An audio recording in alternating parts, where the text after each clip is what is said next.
I want to talk about what I believe is the most underrated and most underappreciated WrestleMania of all time. We're talking about WrestleMania 22. If you've never watched the show in full or haven't watched it in quite some time, don't worry, I'm going to do a full entire recap of the entire show from start to finish. Before we start, please make sure to subscribe, like, share, comment below, and turn on all notifications to be updated with all things pro wrestling related right here on this channel, and to be updated every single Sunday 5 p.m. Eastern Time Zone when we go live for the No Name Wrestling Podcast. WrestleMania 22 was a part of the Ruthless Aggression era, which I think had the best stretch of WrestleManias in WWE history. Genuinely, there was never one bad WrestleMania in the Ruthless Aggression era.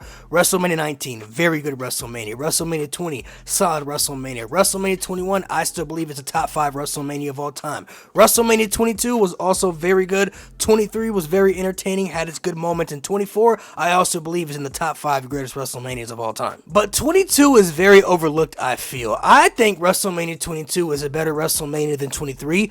I even think WrestleMania 22 from start to finish is a better WrestleMania than WrestleMania 19. That is a hot take I know many people will probably disagree with, but I got my receipts. Not every WrestleMania is going to be picture perfect from start to finish. You're going to have some bad matches, some dull moments. 19 had it, so did 22, and so have other Manias. But I genuinely think from start to finish, Mania 22 had just as good of matches and just all around was a better show to watch from start to finish. The opening match was a tag team match between Big Show and Kane versus Carlito and Chris Masters.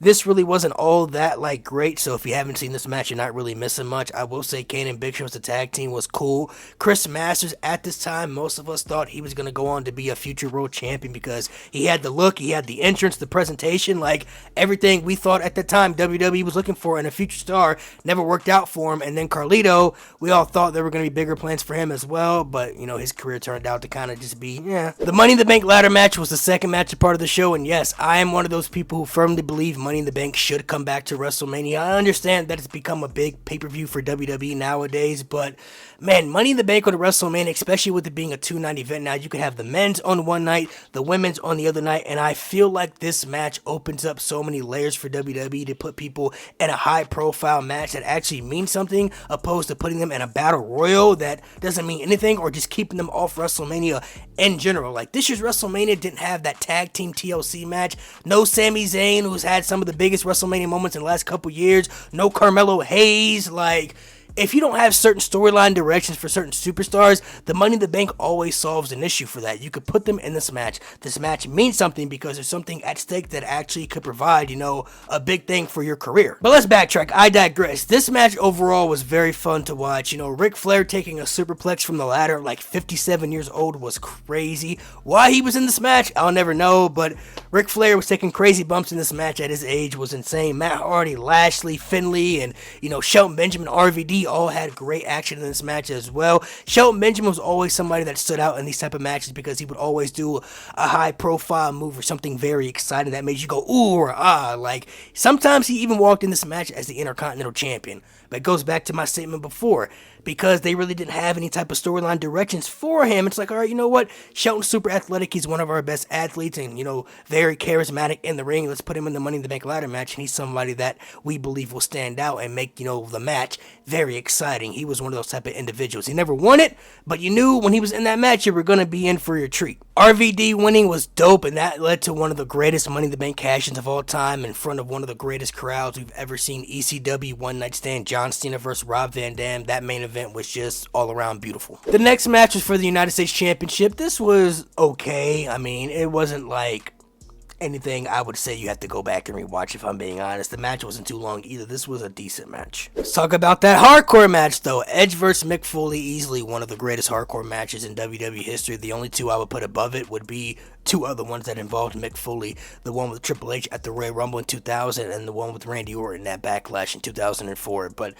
this match was spectacular. Even before the flaming table spot, the action, the physicality, the brutality, what else do you expect from a Mick Foley, hardcore match? It's exactly what you're going to get. And, man, Edge, kind of being robbed of a WrestleMania moment going into this as the WWE Champion because he had that epic cash-in January and lost the title 3 weeks later. So he never really got to go into Mania that year as champion as he spoke, about before that he felt he should have. But they made up for it by putting him in this storyline and this type of match. Oh my gosh, one of the best, matches on that WrestleMania, if not the match that stole the show. This was easily the worst match on the show. Boo Boo Buns, hot garbage. The Boogeyman versus Sharmell and Booker T. Yeah, don't go back and watch that. If you've never seen it, don't watch it. This match, though, I will always give praise to Trish Stratus versus Mickie James. Now, this match wasn't too long because it was the Divas era and everything, but I'm going to tell you why I praise this match. Trish and Mickie were able to provide a very good, intriguing storyline back in the Divas era where they really didn't get enough TV time and enough shine like you do with women's wrestlers nowadays. And they also provided a very good, 8-9 minute match at WrestleMania that was very good for the story, and Mickie James winning playing that psycho character made her very interesting. Putting Mickie over at this Mania really propelled her superstardom up further. This kind of solidified her. It's oh, we taking her serious. Mickie James going to be one of the next big stars of the era, and she's a future Hall of Famer. So this is one that I always will go back and say, you know what? This is one of the best storylines of the modern Divas era at that time frame where, they may not have got the respect that they get nowadays, but they made it work for what they made it work for. This match, I think, is a little overhated because I've actually gone back and rewatched this a couple times. It's not that bad as some people make it out to be. Is it one of Undertaker's best WrestleMania matches? Absolutely not. I wouldn't put it up there even in the top 10 probably. But overall, this match was okay for what it was. Mark Henry at the time was a believable threat to beat Undertaker in the streak because the world's strongest man aspect and everything that he did to Batista, leading up to this Mania and all that stuff. But the casket match aspect with Mark Henry, Undertaker probably could have had better opponents at this WrestleMania, which we'll talk about a little later. Vince McMahon was 60, 61 years old going into this match, and never been known to be one of the best wrestlers, but he's working with Shawn Michaels, who was the greatest in-ring performer of all time. And Shawn Michaels, in a no-holds-barred match, provided a very good, entertaining match out of Vince McMahon at WrestleMania. This is why Shawn Michaels got the nickname Mr. WrestleMania for a reason. Generally, one of the best entertaining matches on this show. Vince McMahon, you knew he was going to get his ass beat. You knew he wasn't going to win, but you still were there for the ride, bro. This match all around was just genuinely fun to watch. I will say this match should have been longer, but the moment is really what matters. Rey Mysterio becoming the World Heavyweight Champion in honor of the late, great Eddie Guerrero, for his legacy. A very emotional, one of the most emotional championship wins of all time, if you ask me. Randy Orton and Kurt Angle, two of the best at that time. Like I said, this match should have been longer, but Rey Mysterio actually becoming the World Heavyweight Champion, the biggest little man, the ultimate underdog at that time frame, somebody that you never looked at as becoming the World Heavyweight Champion and then winning it in honor of one of the greatest superstars of all time and his late friend.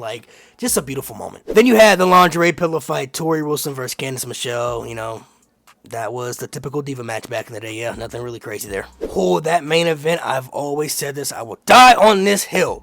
John Cena vs. Triple H is the most underrated WrestleMania main event of all time. And I'm going to look right at the camera and say this because I'm dead ass serious when I say this. And I know a lot of people are going to disagree, but I will die on this hill.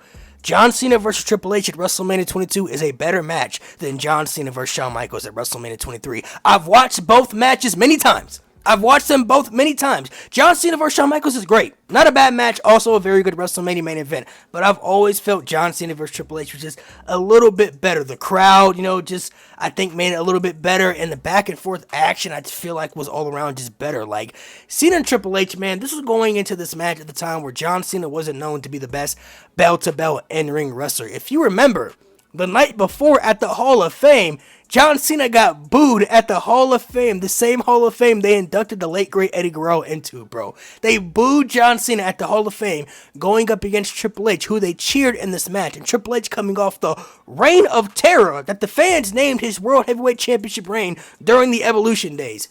Triple H coming off the Reign of Terror, and they were cheering for him over somebody like John Cena at that time, who they just didn't rock with and weren't connecting with, for whatever reason at that time frame. But the back and forth action was really good. John Cena, I've always felt, has been disrespected for his in-ring ability because John Cena has provided, a lot of great matches with many superstars with many different styles like Batista, Shawn Michaels, Triple H, Brock Lesnar, Roman Reigns, and Seth Rollins, Cody Rhodes, AJ Styles, Daniel Bryan, you name them. He's pretty much had a good match with all the top stars, in his era and in the eras, after him. But this match was really special. I feel like this is one of the most underrated, not only John Cena matches, one of the most underrated WrestleMania main events of all time. If you've never seen it or you haven't watched it in a while, I highly, highly, highly recommend you go watch it. Not to mention, this is the match that solidified John Cena as the top guy, because before in 2005, it was pretty much neck and neck between John Cena and Batista. I would even say Batista probably had a better 05 than John Cena, but Once John Cena tapped Triple H out at WrestleMania,